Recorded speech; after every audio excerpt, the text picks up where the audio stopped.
في كلاشات كتيرة منتشرة في المنطقات المصرية والعربية محتاجين نصلحها سواء بالإيجاب أو بالسلب. منها ما تيجي أقول لك أنا شعب متدين بالفطرة، يلا بينا يلا بينا. لا لا لا، اوعى تفهم من العنوان لا سمح الله إني جاي أضرب في تدين الشعب الفطرة. المهم أنا جاي تعمل إيه؟ تصدق جاي أضرب مش في التدين، في فطرة التدين. لأن الفطرة لو ما تثقلتش بالتعليم اللي هيحصل لها هتتلوث، ولو لوثتها السوشيال ميديا مثلا هتروح في 60 سلامة. وبالتالي لازم نعمل ايه؟ لازم نثقل الفطرة. طب نثقلها بدين معلب؟ ما يصحش. نثقلها بقدسية نحطها على شيخ او على شيء؟ ما ينفعش. طيب نعلم نفسنا بنفسنا؟ هنضيع، لازم معلم. طيب نعمل ايه يعني؟ نعرف شوية حاجات تخلينا ما نتلخبطش، او على الاقل اللخبطة تقل شوية.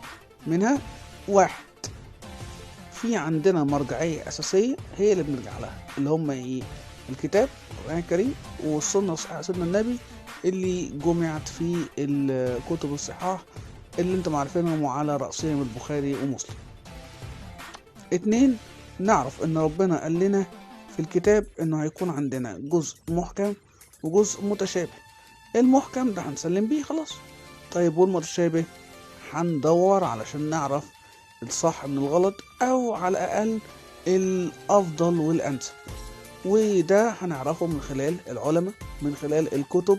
بس ما نعتمدش قوي على الكتاب لو كنت مش متخصص، الا لما ترجع للشيخ، شيخ واثنين وثلاثة او باحث واثنين وثلاثة، علشان تقدر تحكم على حاجة بشكل كبير. لو اتلخبطت قوي 3 يبقى هتروح لرقم 3 اللي هي ايه؟ هتستفتي قلبك. بس بعد ما تعمل 2 الاولانيين، الكتاب والسنة، وبعدين الكتاب والشيخ. 4، حكم عقلك وبعدين خير قلبك. اخيرا اتمنى انكم استمتعتوا على المساواة. ما تنساش تعمل لايك وشير. كنتم مع مصطفى حسين.